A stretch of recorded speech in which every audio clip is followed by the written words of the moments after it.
Each year, Sanctuary searches for a very special human being, one whose life can be held out as an example to the rest of the world.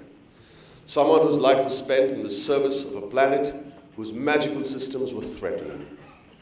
From this human being's life purpose, we hope to seed further generations and to inspire them to pick up the gauntlet of planetary defense. We found such a woman of courage, wisdom, and purpose. Wildlife protection is a long-distance race, not a sprint. And if there is one lesson that successful wildlife people have discovered, is that you never lose until you give up. The appetite to protect nature must, in other words, be accompanied by the stamina to stay the course, which is what we found in a remarkable lady whose entire life has been spent in protecting wild India. Someone who continues to fill us with hope and who has demonstrated courage and wisdom beyond the ordinary.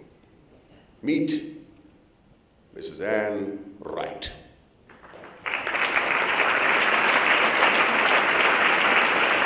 Passionate activist, inspiring leader and wildlife defender, courageous, determined and effective, you laid the foundation of India's wildlife movement 5 decades ago. You have served as a field worker, administrator, lobbyist, and activist all rolled into one. You helped set up the World Wildlife Fund in India in 1969. Your expose in the Statesman in 1971 on the shocking trade in big cat skins in Calcutta's New Market raised an outcry and was one of the first serious documentations of the large-scale slaughter of India's wild tigers and leopards. As a member of the Tiger Task Force in 1972, you were one of the founding leaders of Project Tiger.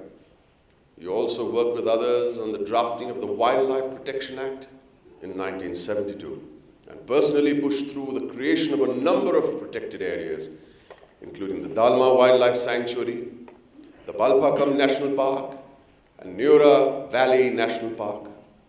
Apart from serving on the Indian Board for Wildlife for 19 years, you were on the Wildlife Board of 7 states and were at the forefront of India's conservation movement for decades. You established and continue to chair the Rhino Foundation and supported a number of organizations at their inception, from tigers, elephants, and rhinos to hornbills and pygmy hogs. You have worked tirelessly over a lifetime to protect them all.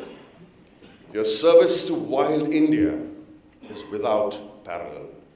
For this, we honor you.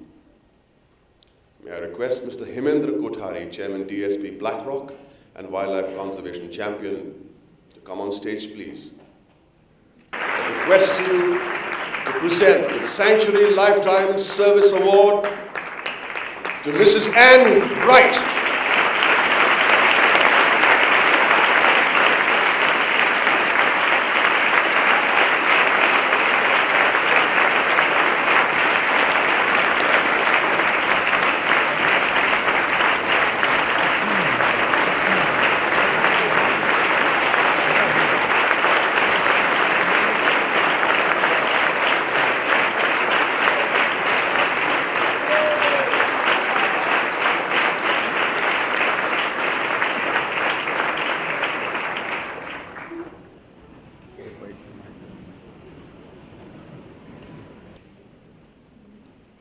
I was told by my daughter not to talk about the past, but I really can't help it.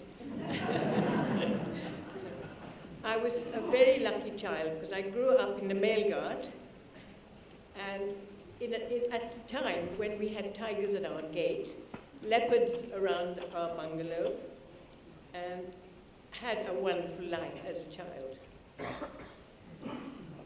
But I then found myself years later in Calcutta, and I happened to be in Calcutta at a rather bad time. So I happened to be there. I was in the right place at the right time, or the wrong place at the wrong time. In Calcutta, it was clear that tigers and leopards were being massacred because the Newmarket shops were full of skins. At the same time, the demand from China for the bones was a new threat. However, one should always remember that nothing can be done without a team. And I can never forget those who rallied around and felt equally, if not more strongly, at this wake-up call so many years ago. A complete reform was needed, new laws were needed, new plans, new tiger reserves, and new management plans. There's no doubt about it. The turnaround between the late 60s and 80s, it was a turning point. And nothing would have happened without the support of the late Mrs. Indira Gandhi. She was like family in this matter. No explanation, no figures were ever needed. She knew that this wrong had to be put right, or it would be too late. There would be no forest, no wildlife, and certainly not a single big cat. I am deeply honored to accept this award on behalf of all the wonderful people who rallied to save the tiger at that time. Let us pray that today's awakening and the wonderful people here in this auditorium, like our heroes, Belinda, Bittu, and today's heroes will be an even stronger force to save the forest and its wildlife for all time. And there must be success. I am so humble having seen what you have done today, the people who have come forward, and my hands are sore from clapping. What a wonderful